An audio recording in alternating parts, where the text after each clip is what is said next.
Picture this. May 1945. More than 100 German U-boats are still prowling beneath the Atlantic, unaware that their war is already over. Within days, they would surface in harbors across Europe, exhausted, defeated, and facing a fate stranger than anyone could have imagined. This is the untold story of what happened to Hitler's submarine fleet after World War II. May 8, 1945. Germany surrenders.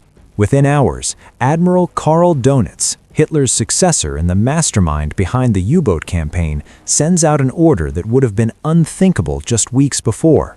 All submarines must surface immediately and surrender to the nearest Allied authority. The war beneath the waves is over. Imagine the scene. Across the North Atlantic, the Bay of Biscay and the fjords of Norway, more than 150 U-boats break the surface. White flags flutter from their conning towers as Allied aircraft circle overhead like predators watching their prey finally submit.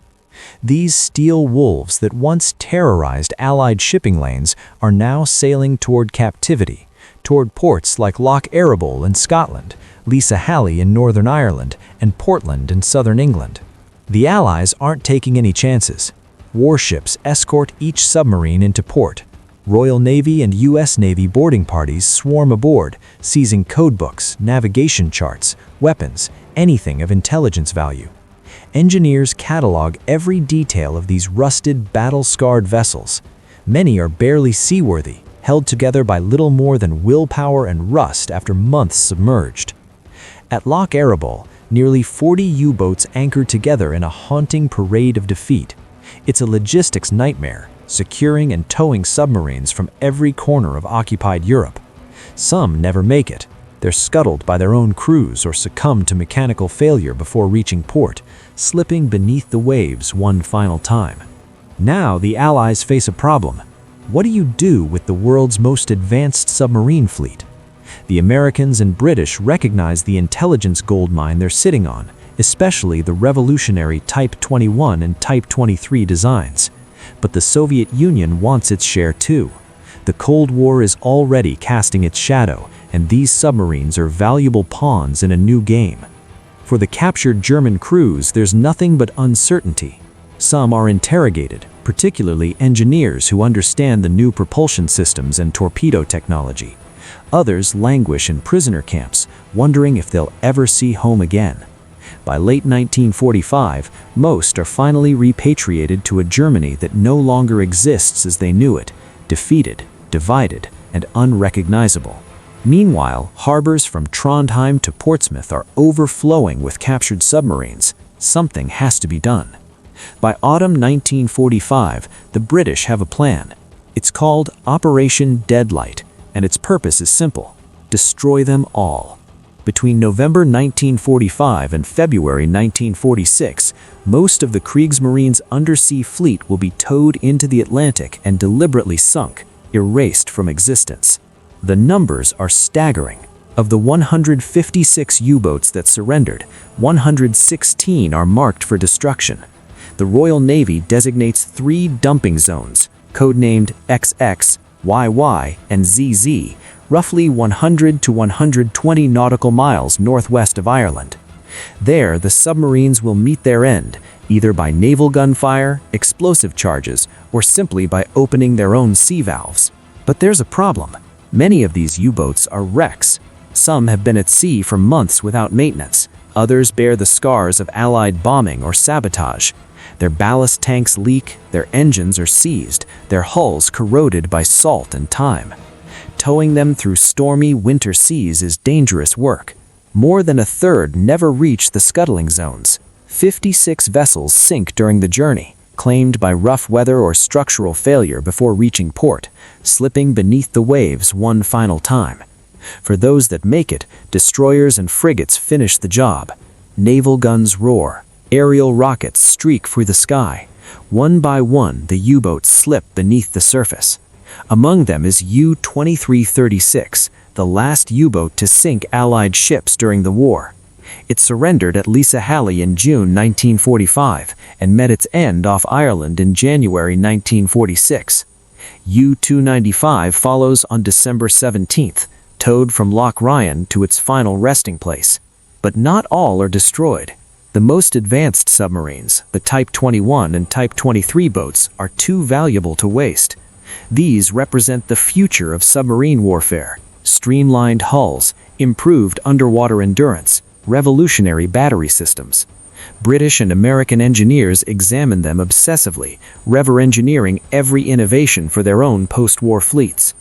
The U-2511, Germany's only fully operational Type 21 at war's end, is the last to go.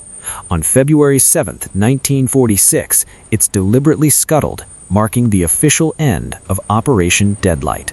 For decades, the Deadlight wrecks lay forgotten on the seabed, out of sight, out of mind. Then, between 2001 and 2003, maritime archaeologist Innes McCartney led expeditions that rediscovered them. Using sonar and deep-sea photography, his team identified at least 14 intact U-boat hulls, perfectly preserved in the cold Atlantic mud. The footage reveals something haunting.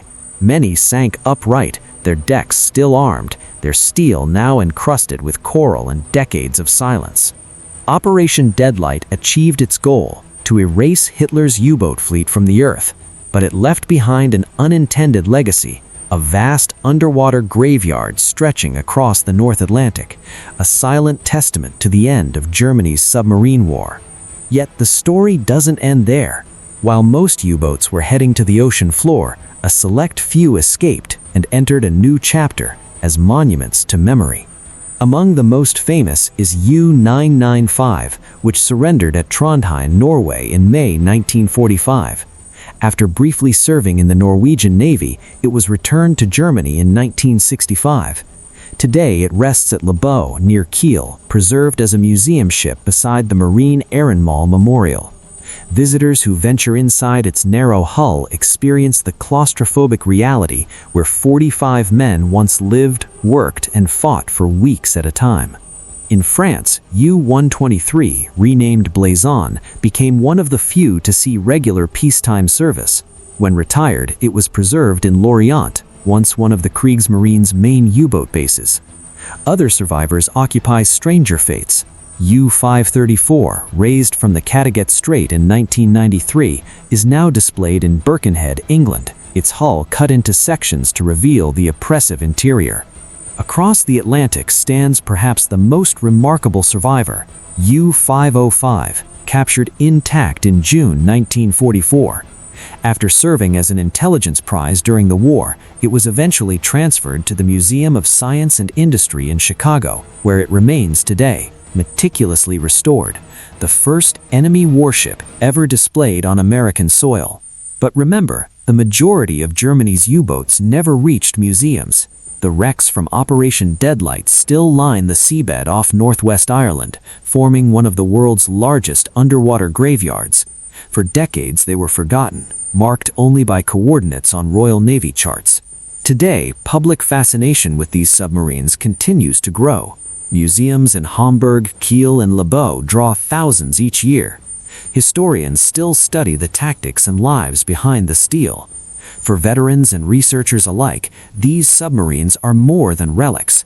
They're reminders of the human cost beneath the waves. Over 30,000 German submariners and countless Allied sailors never returned home. The machines that once symbolized stealth, precision, and terror now stand for something else: loss, innovation, and remembrance. The preserved boats and the wrecks below the Atlantic serve as twin memorials, one above water, one below, telling the final story of Germany's submarine fleet.